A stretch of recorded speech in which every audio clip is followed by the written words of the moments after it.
Hey everybody, welcome to the questions and answers video for 2023. It's been a long time since I've done one of these, and I decided to change this into a sort of yearly thing that I'll do at the end of Request Month every year.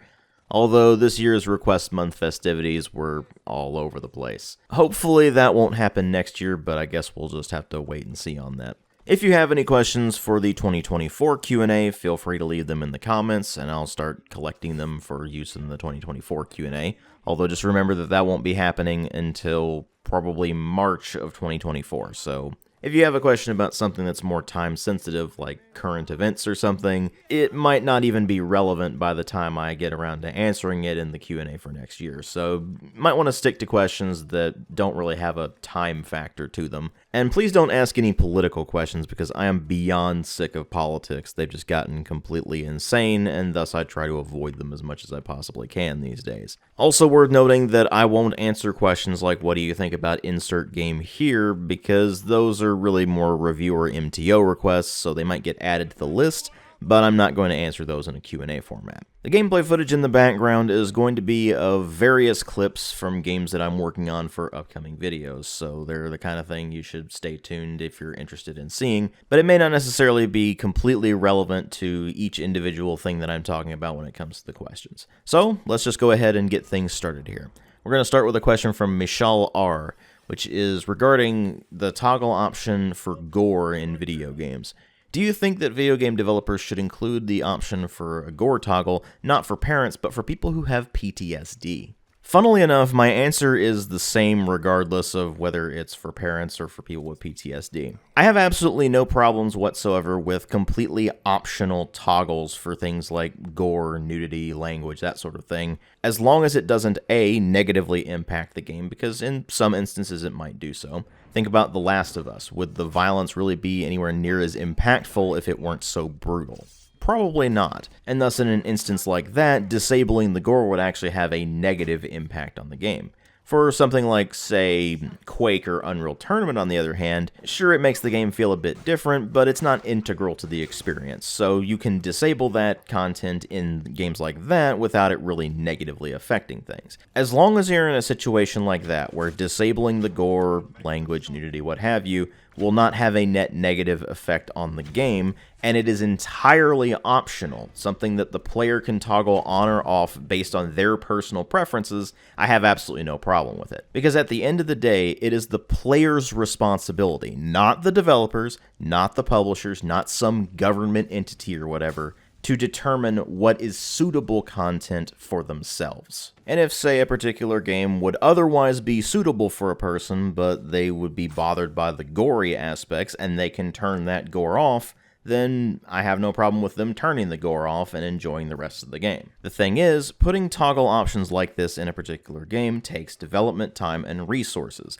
and a lot of developers can't necessarily justify the extra expense. So as far as whether I think developers should include those kinds of options, well, that's really something that I leave in the hands of the developers, because only they can make the determination of whether or not it is something they can afford to put in their game. Moving on, we have a question from Grunbeld, which is, what do you think of the Atari VCS and Atari recharging a lot of their games in general? Well, for those of you who aren't necessarily familiar with the VCS, it is a console that Atari released in 2021, and it hasn't really taken off because, well, let's face it, it's a very expensive system for what it is, and it basically only plays old Atari games that they deign to put on the system. And look, as much as I enjoy a lot of Atari games, you gotta understand, they are very, very old games and pretty archaic by modern standards. There are very few people who are willing to shell out the 300-ish bucks for a system that has a library of mostly games from 30 to 40 years ago. And honestly, I really don't see the appeal of it, despite being someone who has thoroughly enjoyed Atari games in the past and actually continues to enjoy them, because I can just play them elsewhere. They've been re-released so many times in so many collections over the years that chances are you've probably already got basically all of the games you could ever possibly want on the VCS, and the stuff that's specific to the VCS is just not compelling enough to want to get one. As for the Recharge series, well, those are just remakes of classic Atari games, and I've already played a lot of those classic Atari games and don't really have much desire to play a remake of them. There's something about the originals that has a charm to them, but when you remake that with modern graphics, sometimes they just lose that charm that made the originals enjoyable and endearing in the first place. As for whether I will take a look at them, I don't know. Maybe. They'd be the kind of thing that I would include in DW Plays videos, or maybe a multi-game MTO, though. Because there's usually not a whole lot to talk about with Atari games, let's put it that way. Moving on, we have a question from Abyssal Knight. Do you have any thoughts on the Steam Deck, and do you see yourself getting one or a similar device in the future? Well, I have a Steam Deck, and I've actually enjoyed it quite a lot. It's not be-all, end-all powerful or anything, and I certainly can't run the latest games on it without them running like absolute trash, but I've found certain genres that work really well on it, like dungeon crawlers, for example, work really well. Platformers, obviously. Things that would normally work well with a gamepad seem to work fine on it. So I've been using it as sort of a backup system whenever I don't have access to my main computer, and that's allowed me to make a fair bit of progress in quite a few games that I wouldn't necessarily make all that much progress in otherwise, because when I'm on my main computer, I often focus on other projects. To give you a prime example of something that I've put a lot of time into on the Steam Deck but haven't put all that much time into on my main PC, Wizardry Labyrinth of Lost Souls. It is a JRPG dungeon crawler, and those aren't usually the kind of game I'm going to sit down and play at my computer unless I am specifically trying to get gameplay footage. Now, unfortunately, I can't record gameplay footage from my Steam Deck while I'm doing that, but it is allowing me to make progress at least. So I've certainly found my Steam Deck very useful, although I have also run into some compatibility issues. To be fair, it is a Linux PC running a compatibility layer, and that compatibility doesn't always work properly. Of course, Valve is constantly working on improving that compatibility layer, but suffice to say, there are a lot of particularly older games that just don't work very well on the Steam Deck, if they even work on it at all. As an example, I've been trying to get Arcania A Gothic Tale, or Arcania Gothic 4, depending on how you remember it, working on my main PC, and have been running into all manner of problems with it just constantly crashing on me, even though for some baffling reason its standalone expansion Fall of Satarif works perfectly, and it doesn't make any sense at all, but that's beside the point. And I tried to get that working on the deck as well, just to see if it was even possible, and it won't even boot up. But even if a particular game does boot up on the Steam Deck, that doesn't necessarily mean it's actually going to be playable. I've found that some games will boot up, but it just doesn't register any button presses at all other than the Steam button that you press to bring up the Steam menu. And I've even run into a particular oddity with a game called The Keep, which is a dungeon crawler that is supposedly in the Great on Deck category, but none of the controls seem to work, and I'm not entirely sure why. So the experience of trying to mess around with stuff on the Steam Deck is more or less what you would expect from trying to run PC games in general. Sometimes stuff works really well, sometimes stuff doesn't work all that well, sometimes it works well if you do enough tweaking to get it to work, but overall it hits more than it misses, and if you're interested in picking up a Steam Deck, I'd say that as long as it's something that you can afford, because let's face it, they're fairly expensive devices, then it's actually worth getting. And I'm very curious to see how Valve continues to develop the device as well, so we'll see how that goes. Moving on, we have a question from Ausanon, which is, without getting into the controversy of NVIDIA, pricing of GPUs, the 40 series, etc., what are your thoughts on the technology of DLSS 2 and DLSS 3, purely from a technical standpoint? Well, here's the thing. When it comes to graphics technology, generally speaking, I really don't care. And frankly, outside of doing a few tests here and there, I really haven't used DLSS. I mean, why would I use it? I game at 1080p. It's really the kind of thing you're going to use more if you're gaming at a much higher resolution and are having performance problems, so you want to do some dynamic superscaling that will take the lower resolution image and scale it up to your monitor's resolution. So since I would get basically nothing out of it, I really don't use DLSS and don't really care about it personally.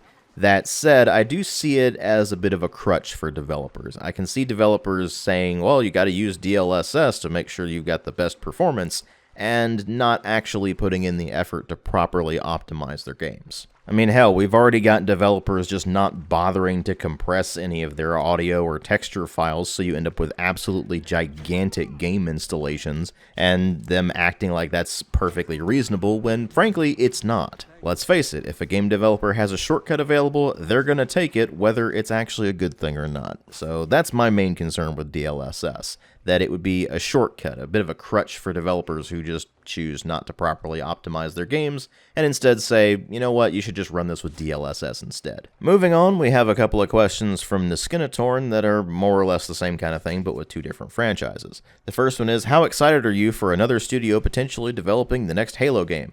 I'm not excited for it, because I don't really give much of a crap about Halo and never have. And given how craptastic the writing in the series has been since Halo 4, I'm not exactly looking forward to continuations of the franchise. And mechanically, it really hasn't evolved much since Halo 4 either, so there's not really much to look forward to there. The other question is, how much do you look forward to the next Fallout game developed by Bethesda? I don't. I'm fucking dreading the next Fallout game developed by Bethesda, much like I'm dreading the next Elder Scrolls game developed by Bethesda. But before I get to those, I have to get through Starfield, which comes out later this year. And yes, I will be reviewing Starfield, and I will probably hate myself for it, but whatever. Moving on, we have a question from Ocean Planet, which is, what is your favorite decade, game-wise and in general? Well, as far as video games go, I think it should come as absolutely no surprise that my favorite decade for gaming is the 90s. We had tons of really great games being developed, we had tons of innovation, the technology was improving at a dramatic pace, and people were trying to figure out what all kinds of cool stuff they could do with it, and you basically end up with the golden age of video games. And then after that, everything started to kind of fall apart, but that's beside the point. And as for decades in general, it's mostly because of the music and the movies, but the 1980s. Continuing on, we have a couple of questions from Googleplex74, which are, what's your favorite game console besides PC? That amuses me because PC is not a game console, but that's beside the point. It's really a two-way split between the Sega Genesis, or Mega Drive for those of you who aren't in North America, and the Nintendo GameCube. I have a hard time picking one or the other there because I'm really not much of a console guy in general, but out of the consoles I have and have experienced over the years, I've gotten the most enjoyment out of the Genesis and the GameCube. And with the second question from Googleplex74, we have a somewhat related question, which is, do you prefer using real hardware over emulation? I'm actually fairly ambivalent towards the whole thing. I know there are a lot of purists out there, but as far as I'm concerned, as long as something works and there's no major emulation glitches, emulation's perfectly fine. Real hardware is obviously going to be more accurate, but it's not necessarily practical to always have real hardware set up, because that does take up a lot of space, and in particular with recording, it can be a pain in the ass to set up all the cabling necessary. So for me, it's not so much whether I prefer one or the other, it's just whichever is more practical at any given point. Moving on to a question from J19 Aiden, which is, do you think Nintendo will find a way to bring their games to PC? They go on to describe Sony and Microsoft having some games on PC, but they would personally like to see what Nintendo could do without any of their rigid console restrictions. Here's the thing about Nintendo. They certainly could do all kinds of crazy things if they made games for PC. But that's something Nintendo will never do, because they are one of the most vehemently anti-consumer companies in the entirety of the games industry. The PC is a more or less open platform where you can do pretty much whatever you want on it, and that is completely anathema to Nintendo's modus operandi. Because as far as Nintendo is concerned, anything they do, they want to be able to completely control. And frankly, the only reason people even tolerate all the crap that Nintendo gives them is that Nintendo still puts out fairly decent games for the most part. So while it would certainly be awesome if Nintendo brought their games to PC, the simple fact of the matter is that even though they could certainly do it, they never will. Moving on to a question from Cy S, which is, what do you think are the implications of current developments in AI and chatbots? Well, I think the possibilities are relatively endless with that. I mean, we've got people writing articles with them, we've got people using them to cheat on exams and such. Apparently at Ubisoft, they're being used to, air quotes, supplement the writing there, although the writing at Ubisoft has basically been like a shitty AI has been writing it for years, so Will we even be able to tell the difference? Probably not. And who knows how bad all of that kind of stuff is going to get, but then there's the stuff that's really awful about the recent developments in AI and chatbots, like that one chatbot that is basically meant to be some sort of AI companion and help to soften the blow of loneliness, so to speak, only because of the way the AI learns, which is through having various samples of text and such submitted to it so that it can generate responses. It has a habit of turning into pretty much the exact opposite of what it was really intended to be, and it turns abusive on people, which is just horrifying. And there's even stuff like AI being used to generate malware, because apparently that's just something it can do now. For all of the hype that AI and chatbots get and how people are acting like it's this massive leap forward in technology and it's only going to get better, frankly, all I've been seeing is some pretty awful stuff coming out of it, and I can't really say I'm surprised. People have been warning about the dangers of AI for decades, and yet here we are with people going full steam ahead on AI development, not giving a single solitary shit where it ends up. And let's put it this way, it's a good thing that in their current implementation, AI are mostly being used to generate things like text and images, because if they were being wired into important systems, well, let's just say that even a concussed amoeba would know that that's a terrible idea. So who knows where that's gonna go, but the current developments I've been seeing with AI and chatbots, it's not going anywhere good. Let's move on from that fairly heavy question to one that is considerably lighter, which is from Playlist Anonymous. I read an argument somewhere on Reddit that Metroid Prime wasn't all that special since there were other first-person Metroidvanias out before then, which they mentioned that Immersive Sims and other such were doing the first-person Metroidvania thing, presumably stuff like System Shock and related games. Guy making those arguments was also something of an insufferable prick, and yet I did find his comments insightful. Your thoughts on all that?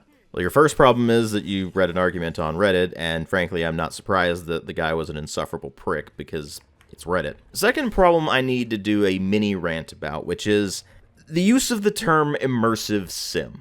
I really fucking hate the term immersive sim. And you may have noticed that when I talk about games that are in the so-called immersive sim genre, I never refer to them as immersive sims. I always refer to them as what they actually are. Arx Fatalis is a role-playing game. Deus Ex is a hybrid of first-person shooter and role-playing game. Dishonored is a stealth action game. Prey 2017 is a first-person shooter. They are not immersive sims, because immersive sim has no real meaning. I mean, hell, think about the name itself. What does that even mean? Immersive sim. Well, any game can be immersive, and these games certainly aren't sims. I mean, when you think of a sim, you think of something like Arma or Farming Simulator, all those various other job simulators, or things like that. When you hear sim, you're not going to think of a fantasy role-playing game like Arx Fatalis, or a cyberpunk first-person shooter role-playing game hybrid like System Shock or Deus Ex, and you're certainly not going to think of a fantasy steampunk-inspired stealth action game like Dishonored. You're going to think of actual simulation games. And because there's really not a set definition for what makes an immersive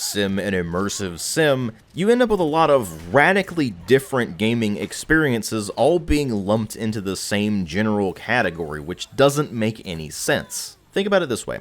Genres exist to categorize something in a way that makes it a lot easier to sum up what it actually is. If you say first-person shooter, that immediately conjures up an image of, okay, the game takes place from a first-person perspective, and you're going to be running around and shooting at enemies, whether it's with guns or spells or whatever it may well be. The core of the genre is having direct control over a character from the first-person perspective and moving around environments and shooting at enemies. From there, you can make your description more specific by adding extra descriptors. For example, a tactical first-person shooter would take the core of the first-person shooter experience that has already been defined and add the dimension of squad-level tactics to it. And because that squad-level tactics role can be accomplished either with AI squad mates or with other players, you can still end up with a fair amount of variance in the experiences within tactical shooters. For example, Rainbow Six, Ghost Recon, the SWAT series, and things like that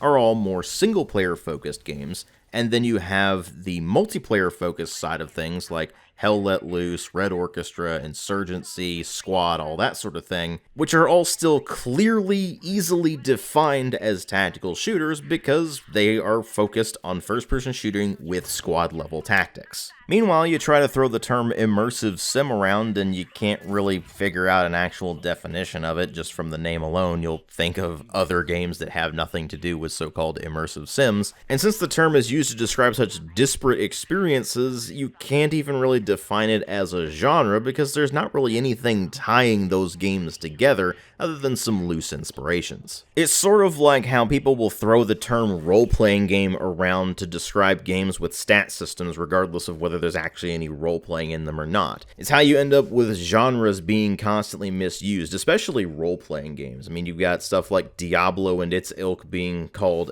ARPGs, or action role-playing games, even though that term is really better used to describe the likes of Gothic and Risen and all that. And you'd really be better served describing Diablo and its ilk as something more like Loot and Click, because that's really what those games are. Or you end up with really dumb titles like JRPG, or Japanese role-playing game, turning into entire genre titles, when the only parts of it that are actually accurate in nearly all cases are Japanese and game. But I've ranted about this already long enough, so let me just sum this up. Just stop using the term immersive sim. It doesn't do anybody any good.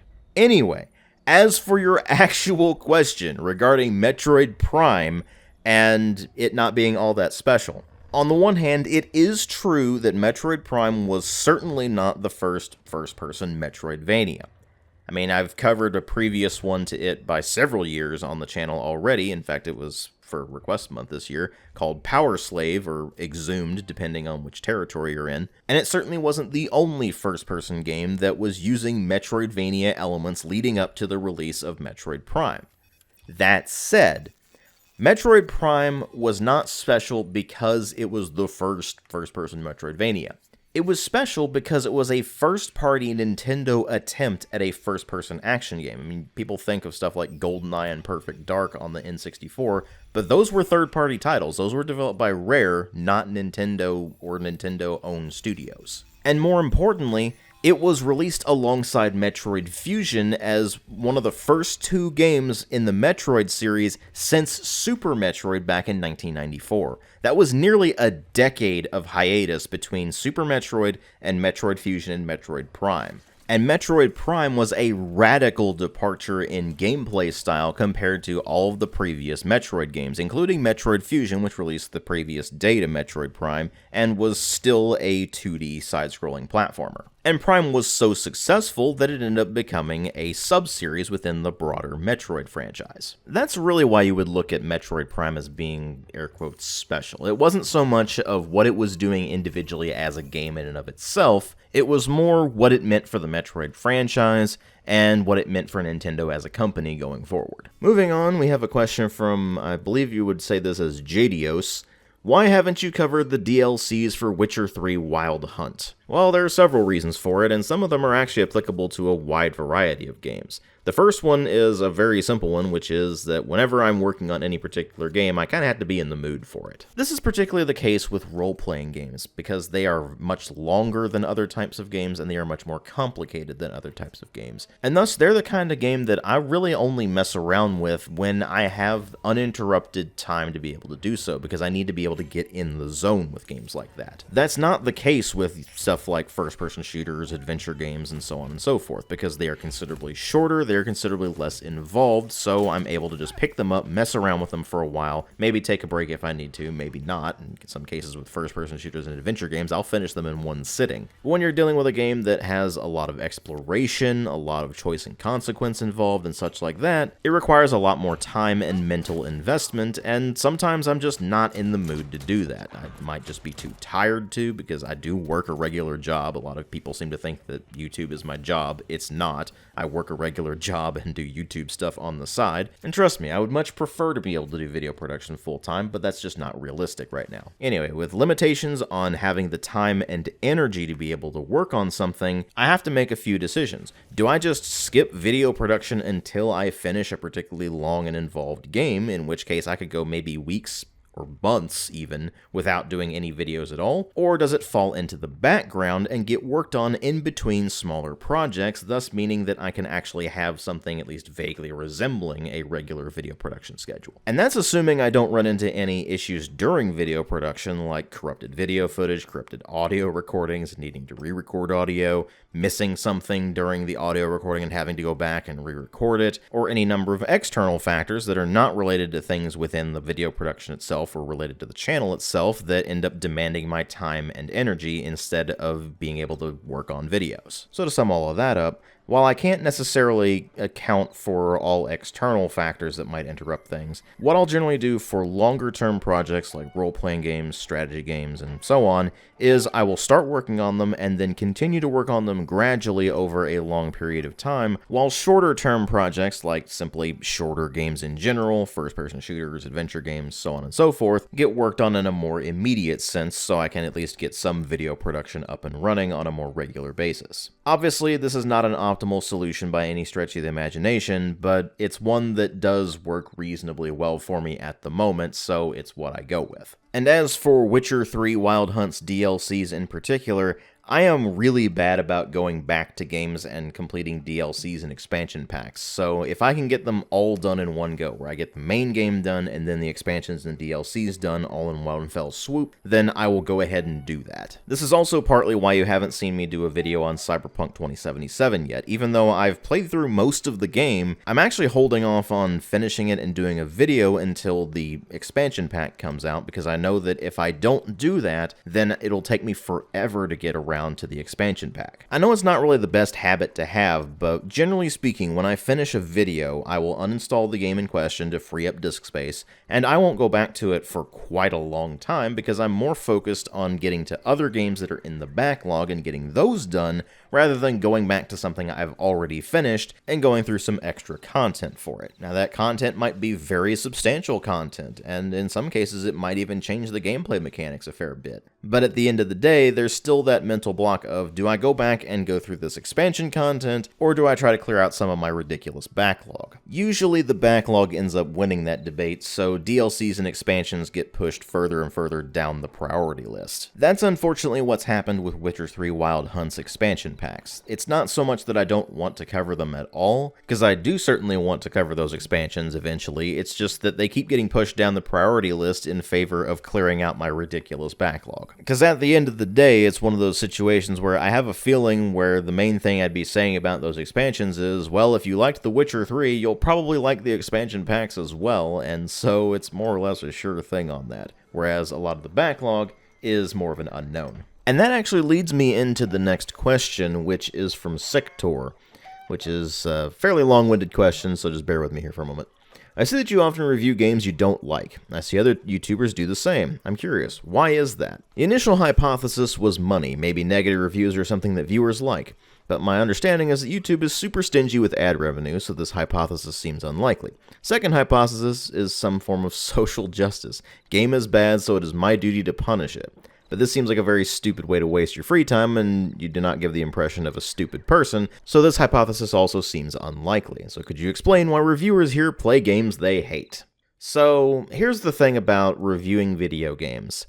We don't necessarily know going into a game whether or not we're actually going to enjoy it or whether or not it's actually going to be any good. I mean, I've certainly lost count over the years of how many games I've run into that seemed like they'd be something I'd really enjoy, but it turns out they're absolute garbage, as well as the number of games that I've run into that seemed like something I'd absolutely hate, but turned out to actually enjoy. Think about games like Stardew Valley, for example. I didn't really think farming and life sim kind of games were even remotely my kind of thing, and then I played Stardew Valley and it turned out that Stardew Valley is pretty fantastic. It introduced me to a style of gameplay I didn't even know I was missing out on at that point, and then I go and mess around with other games in the genre and find out that most of them aren't anywhere near as good as Stardew Valley, but that's beside the point. So there's reason number one. We go into a game not knowing whether we're going to enjoy it or not, and turns out we end up not liking it or outright hating it. And of course, sometimes even in a situation where we would otherwise enjoy the game in question, if they manage to screw it up bad enough, then, well, it's going to end up being a negative review regardless. So we'll sum that one up as luck of the draw. We don't necessarily know whether or not a game is going to be good. In the cases where we do know that a game has serious problems, like, say, Fallout 76 or Ride to Hell Retribution, that's another matter entirely, and a lot of it is entirely dependent on the individual reviewer and their experience with a particular game or series in question. In my particular case, since I mostly do videos that are meant to more inform the audience and try to help them make a purchasing decision of whether or not they want to pick a game up, I feel obligated to make a video regardless of the quality of the game, just so I can help you make your purchasing decision. And if a game happens to be really bad, then I'm not going to sugarcoat anything, and I'm going to explain to you how it's bad and why you should avoid picking it up.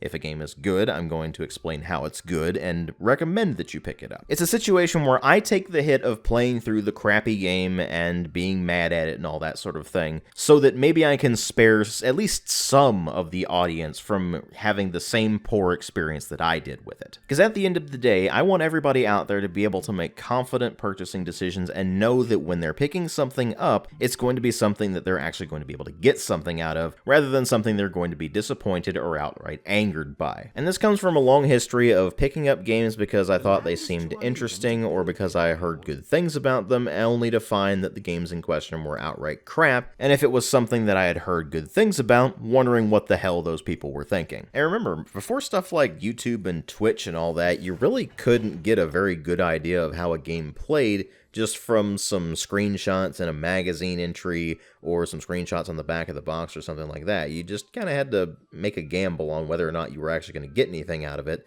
And if you were limited on your disposable income and could only get one game every so often, then wasting that money on a game that turned out to be crap was downright infuriating at times. And thankfully I'm now in a position to where I can actually spread the word about the crappy games and helpfully help people avoid purchasing them and help them find something that they might actually enjoy instead. And between that and the not knowing whether I'm going to enjoy it going into it thing, that's generally how I end up covering bad games on the channel. Whether I like it or not, I'm going to make a video of it regardless, and the unfortunate reality is there's just a hell of a lot of crappy games out there. As for why other reviewers and content creators cover crappy games and games they don't like, I couldn't really say. I am not them, and I'm not going to pretend to know how they think. I do know that some do it for the sake of entertainment, because let's face it, somebody playing a crappy game and making fun of that crappy game or raging about it can be very entertaining and cathartic. And I know that there is something to the whole YouTube algorithm side of things, but I couldn't tell you how the YouTube algorithm works. That thing makes absolutely no damn sense to me, and the kinds of things I see people doing to try to appease the algorithm gives me a headache to even think about, so I just say fuck it and don't even bother caring about the algorithm. And the same kind of thing goes for the monetary angle. As you said, the amount we get from ad revenue is absolutely minimal, and hell, I don't even monetize most of my videos. They just keep throwing more restrictions on what's acceptable for monetization, and most of the time I just end up not really bothering to monetize videos because a lot of the games I cover fit well within the stuff that would get limited ads. And I've found that stuff that is monetized but is only eligible for limited ads actually performs worse than stuff that's not monetized at all, so if I have any doubt about whether a video will have any issues with the limited ads thing, then I just don't even bother monetizing it at all. And even when I do monetize the ads on a video, I barely get anything from that. That's actually why you see more and more YouTubers and such going for alternate revenue streams, stuff like Patreon or t-shirt sales and things like that, which are all considerably more stable income than what the YouTube ad revenue gets you. And in my experience, it's a total crapshoot as to how the video you make is going to perform, regardless of whether it ended up being of a game you hated versus something you enjoyed. So like you said, I think that the money angle is pretty unlikely, and I don't really see it playing much of a role at all.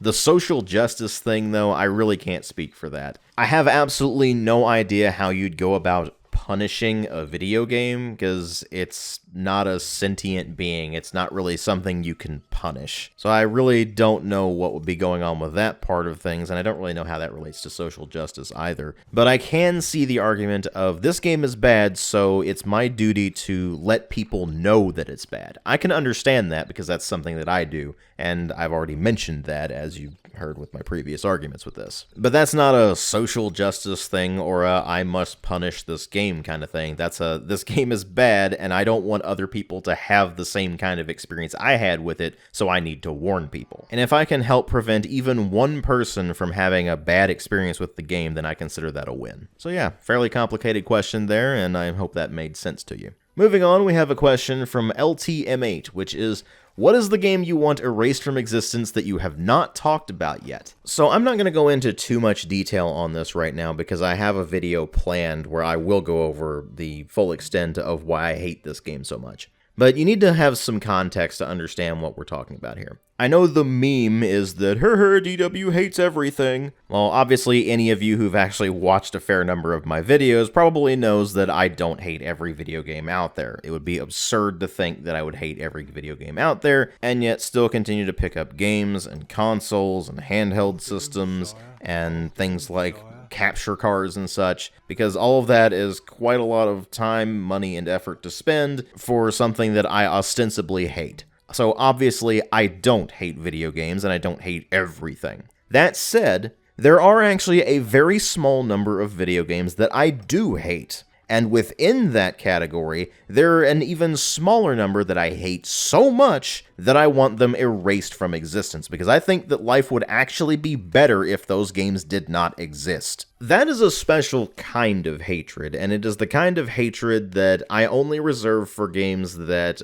not only do I really not like to begin with, but they do something particularly egregious. So egregious that I really can't forgive them for it. StarCraft, for example, is one that I made a video on a while back, and I'll go ahead and throw up a link to that if you're interested. But the short version, the really short version there, is that it effectively ruined the real-time strategy genre, and I will never forgive them for it. The other big game I hate so much that I want it erased from existence that I haven't talked about yet is one that did something very similar to what StarCraft did for the RTS genre, only the genre in this particular game's case didn't end up dying out. It ended up stagnating and being doomed to effectively mediocrity at absolute best, and that would be the JRPG genre with the game that I want erased from existence, Final Fantasy VII. Seriously, think about it. When you think of JRPG, Final Fantasy VII is almost certainly going to be the very first game you think of. You might think of something like Chrono Trigger immediately after it, but you're certainly not going to think of the likes of Moon,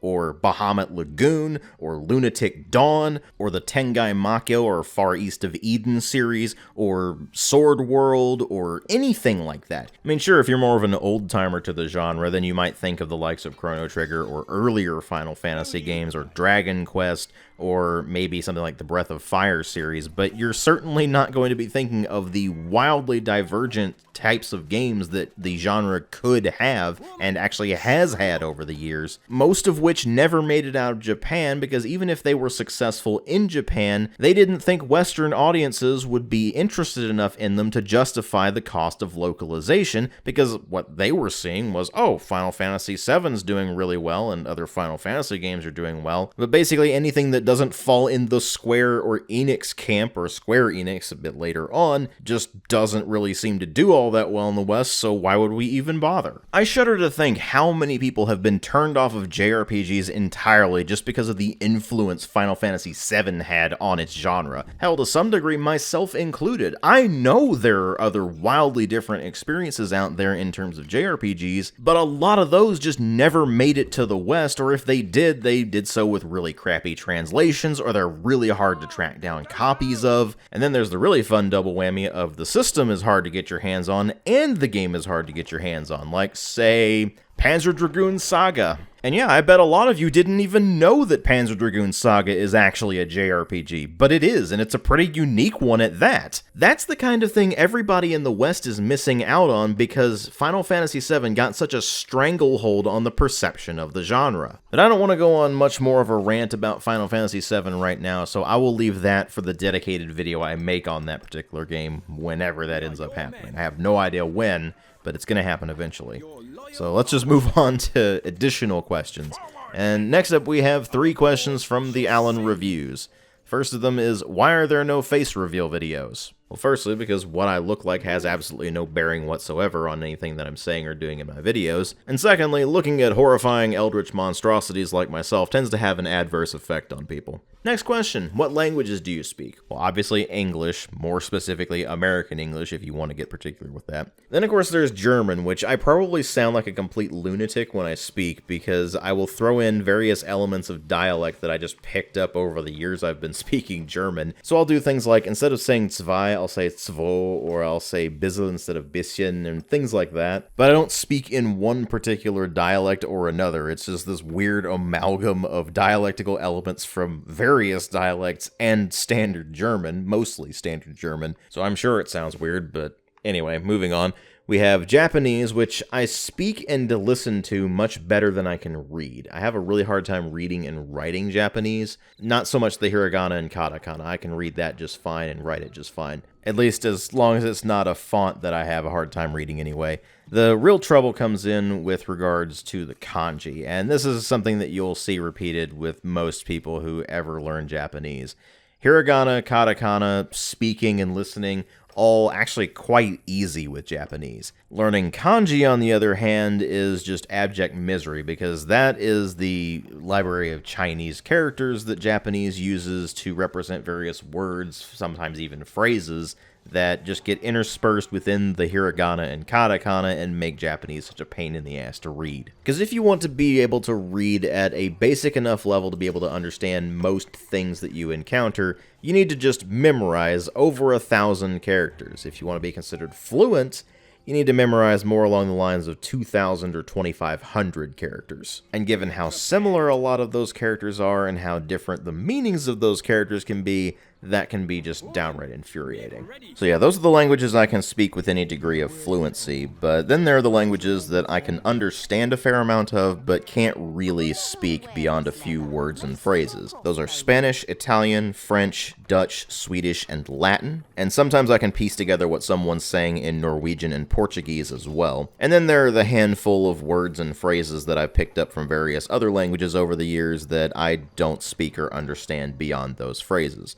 Those include a few words and phrases in Mandarin, as well as Russian, and I guess to a slightly lesser extent Ukrainian, since they're so similar. And then there's a couple of words and phrases I've picked up in Polish and Welsh as well. Oh yeah, and I guess if you can count reading old texts and not really getting any other use out of it, you can also throw Old English or Anglo-Saxon if you prefer, and Middle English into that mix. Moving on to the last question from the Allen Reviews, how did you get into video games? Well, this answer is probably going to be surprisingly boring to you after that last one, and that is, well, I just started messing around with pinball machines and arcade machines and Atari 2600 back in the day because they seemed interesting and fun, and that's pretty much it. There's not really any grand story or anything to it, it just kinda happened. Moving on to 3 questions from the Brodator, starting with, what is your dream Alien game? Well, I kinda already have it. It's called Aliens vs. Predator 2. I mean, don't get me wrong, I certainly enjoy the hell out of the movie Alien, and I've always enjoyed the movie Alien. But I've always liked the sequel, Aliens, considerably more. It's mostly just a matter of personal preference, that being, I generally don't like horror movies, games, etc. They just tend to bore me. Alien is one of the very few exceptions in that regard, but I don't look at that and say, yeah, I'd like to play this in video game form. Because what you would end up with there is basically what we got with Alien Isolation, and frankly, Alien Isolation does not appeal to me in the slightest. So yeah, I'll just stick with Aliens vs. Predator 2, thank you very much. Moving on, we have the question, what is the best video game movie? Well, the first thing you have to understand is that I can only speak for the movies I've actually seen. I can't speak for the recently released Super Mario Bros. Movie, and I can't speak for the Sonic the Hedgehog movie. But out of the ones that I have actually seen, it's more of a matter of what you mean by the word best. If you mean the most watchable as a film and enjoyable as a film, probably the Prince of Persia movie. It wasn't actually that bad. It wasn't good either, but at least it was a watchable film. Then of course there are the ones that are so bad that they're actually kind of entertaining, and in that, I would say the most it's terrible but I couldn't help but laugh at it movie was Blood Rain. That was one of those so incredibly awful that it's actually entertaining movies, and that's the one that immediately sticks out if you're talking about so bad it's good. If you're talking about the best video game movie that I've seen in terms of general quality as a film, then it would be the Prince of Persia movie. And again, that's really not saying much.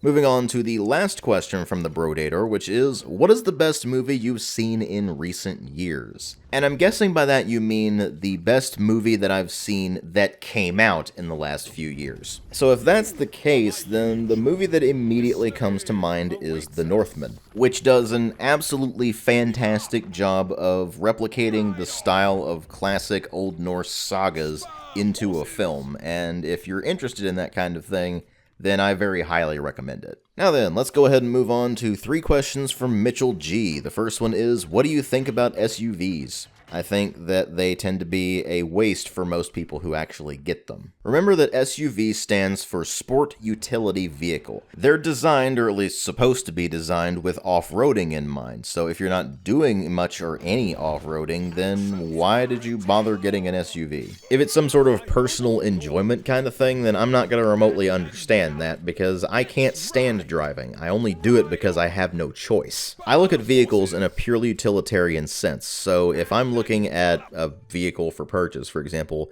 I'm going to be far more concerned with, does it get good gas mileage? Is it easy to maintain? Is it big enough to suit my needs, but not so big that it actually interferes with my ability to drive it? That's the kind of thing I'm going to be interested in. So as far as an SUV is concerned, it's just not even on my radar. I don't care about them at all. As far as I'm concerned, for most people, they're just a waste. The next question is, Microsoft is buying up Activision Blizzard King for about $70 billion. Can we expect anything good to come out of this, or is it just an admittedly huge step from Redmond to gobble up every large video game company? I think it remains to be seen what the lasting implications of this are going to be.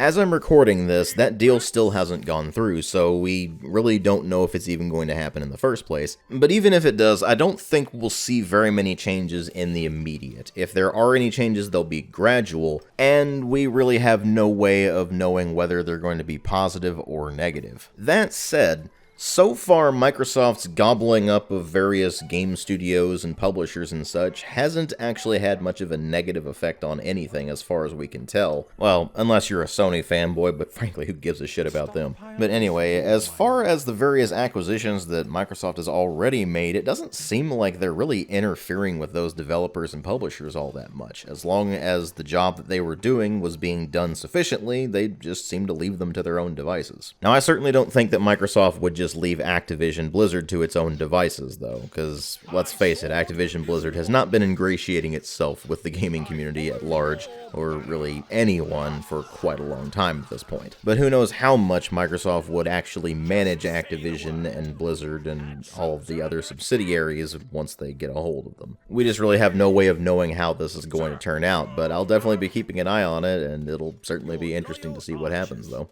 And then we go to the last question from Mitchell G, which is, what do you think of the Artemis program? In about 4 or 5 years, once again, humans will be on the surface of the moon, and if the planned Gateway space station in lunar orbit will be built, then we will actually remain there this time around. Well, it's certainly cool, but we've got a hell of a lot of problems going on right now that make it hard to give much of a crap about what might be going on in space in a few years. Especially given that not only will it take a long time to get any kind of space station set up or anything like that, but we won't really start seeing the fruits of any of the research that would be going on with that for many, many years. So it's one of those things where just hearing about it is cool, and the fact that we're going back into space and going back to the moon is cool, but it's just not really all that exciting. I mean, if we were going to colonize Mars, on the other hand, that would be exciting, but that's many, many years from now at the very least. So who knows how things will go from here, but it's cool. We're getting back into space, I guess. And then the final question for the Q&A this year is from Genuine Underrated User. In your opinion, what are the principles a game needs to follow to be good? Are there any general ones, or are they only genre-specific principles? That is a tricky thing to nail down, because it's not even just a matter of genre-specific principles. It's a matter of individual principles on individual games. But that can get really complicated, and this is really more of a general question. So let's talk about the few principles that are actually general and apply to every single game out there. Principle number 1.